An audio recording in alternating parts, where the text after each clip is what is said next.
Hello, everyone. So, first of all, thank you for having me here. It was a pleasure and an honor to be here and to present what is Earth observation and give you some overview of the market opportunities that we see in this market at ESA. So my presentation is really basic before giving an overview of what is a market observing the Earth, so Earth observation, and why we should focus on this and what are the different market opportunities. So what we see at ESA is opportunity and how we can support then industry in developing technologies and applications related to this. So Earth observation is something which is, I would say, quite recently. So the first time you could see Earth observation in general is something when just after photography, there is a French guy, which called Tournachon, that in the end of the 19th century started from a balloon to take pictures of Earth. Since the beginning, they understood the potential of having such important information. So because where you are higher in the sky, you have a vantage point of view from which you can see what is happening on Earth. Of course, space Earth observation started much later. So after, of course, the space age in the 60s with the first satellite Sputnik launched. And there was the first US satellite that was launched in around 62, which was called TIROS.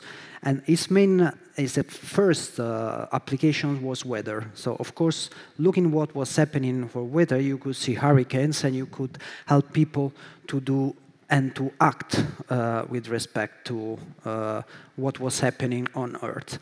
So what is Earth observation? So Earth observation is, as you can see here, there are satellites in the sky. Usually there are around 500, 1,000 kilometers taking images.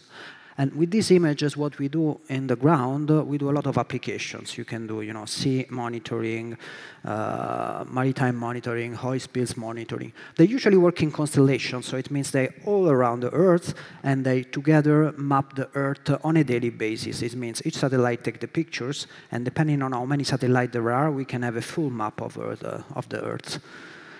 The applications is wired observation. So maybe we don't know, but as maybe was mentioned yesterday, today, space is almost everywhere, and also Earth observation data, we use it in every hour day. So first for weather, second to see the human impact on our wonderful planet, so what is the impact we have. So for example, pollution, oil spills that we do on the sea, or our human activities, like this is what nitrogen dioxide in China that was monitored by Sentinel satellite.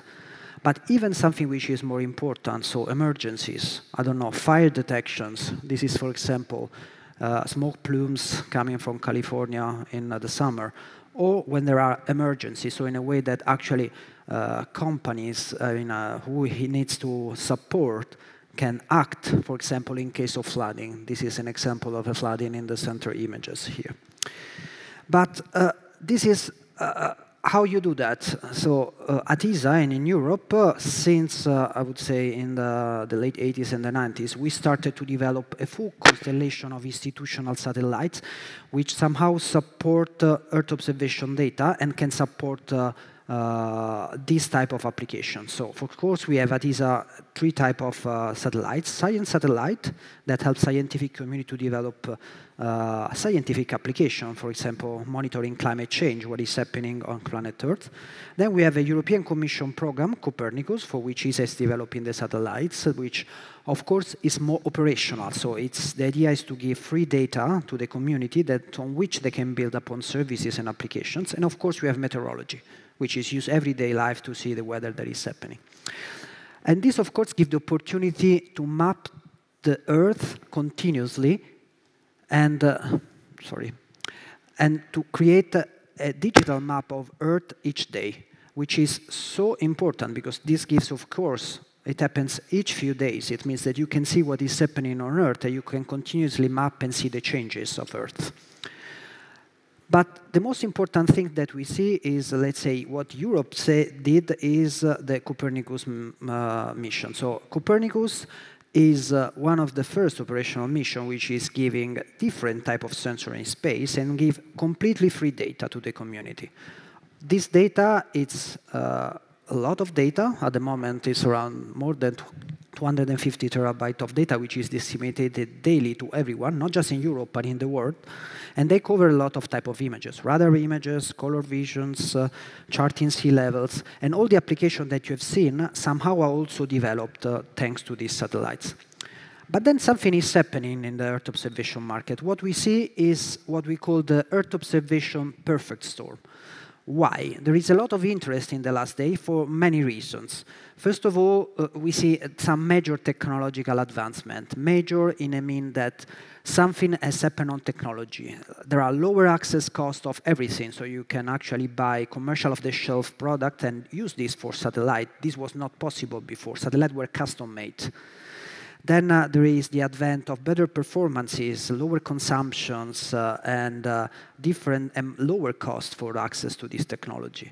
Then the cloud computing came into the world, which allowed distributed computing, distributed data, which was not possible before.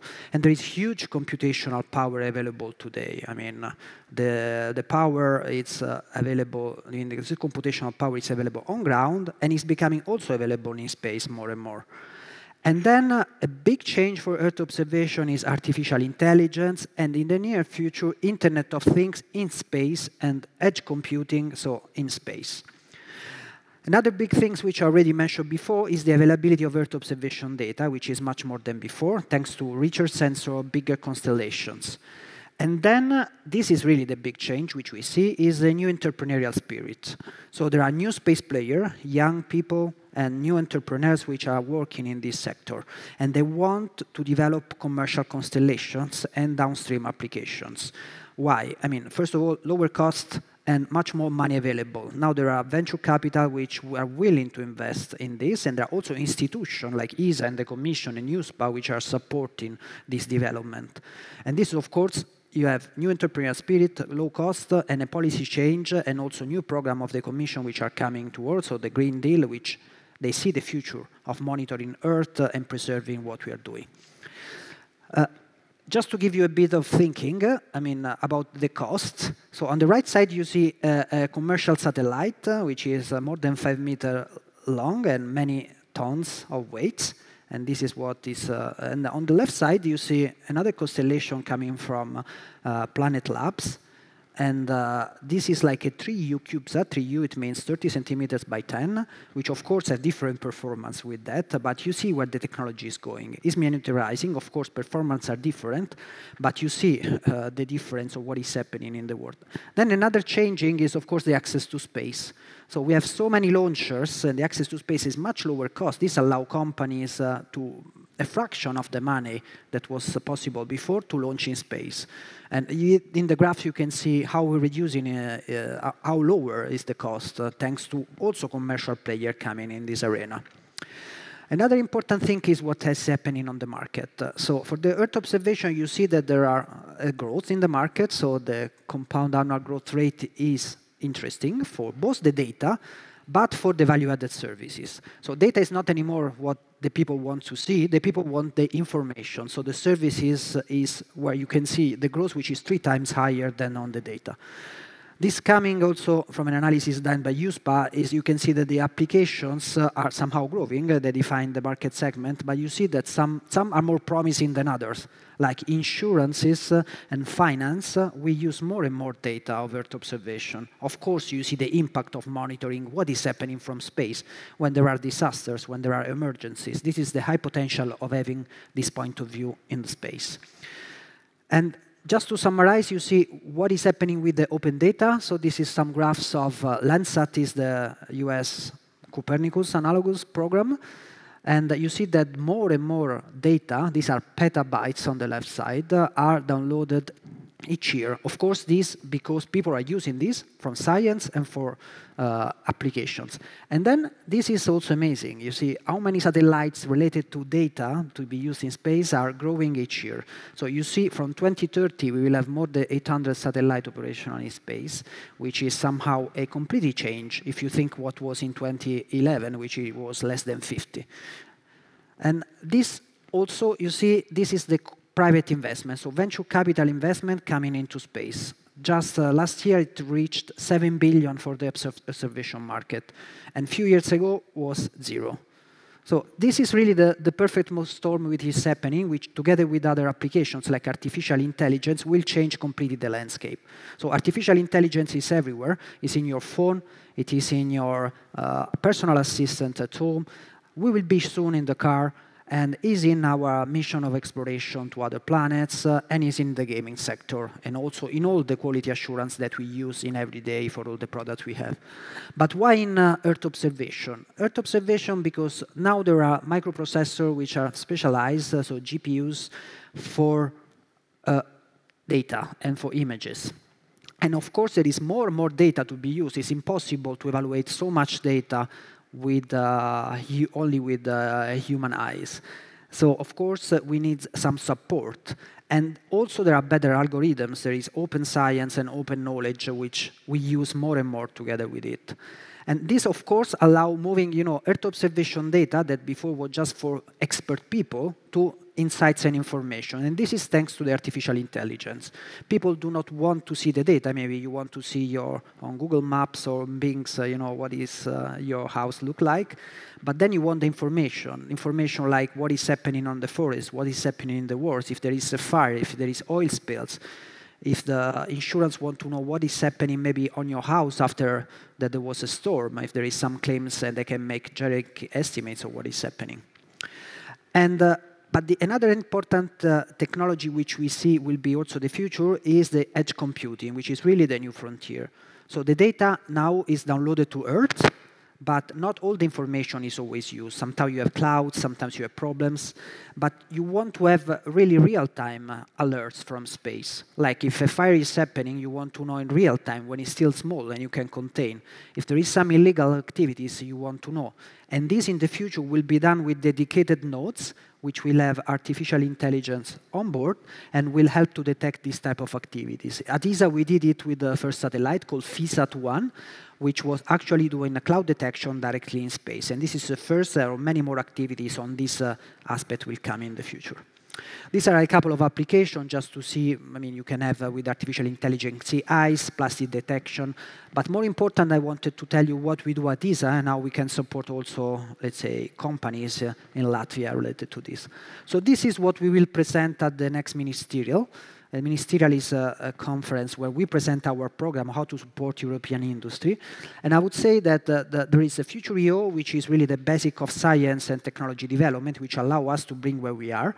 And then there is some commercialization program, which supports startups to develop products and minimum viable product. So I would say that these are the two main programs which we use in the Earth Observation Directorate in order to do this. And just to give you an example, what we have developed in the commercialization in the EOP Directorate is the PhilLab. The PhilLab is really an entity which is supposed to have to develop transformational innovation for Earth observation. And this is done thanks to two offices, one which is the one I manage, Invest, which is really supporting startup to develop minimum viable product, and Explore to explore important technologies related to Earth observation and to help this disruptive technology to grow. InCubed is a program which is really used together with the national delegation and to support minimum viable product development. It's a co-funded approach. It's quite peculiar in ESA. There are a few other programs like this because we want to see a business plan. So it means that it's only supporting activities which have a business plan and high potential. They need to develop a minimum viable product that can go into the market and go to the private investors. This we skip is just few details to see that we have a specific tailored approach and we help companies to get there. It's not competitive. You compete with your own. You have to create something which is good for you. So it means a business plan has to be sustainable and the proposal has to be technically viable. And I would like to thank you. I had a few minutes, but I think I gave an overview of what we can do at ESA. If you have any questions, you can contact me. This is my email, and below there are two websites, one of the PhilLab and another related to InCubed program. Thank you very much.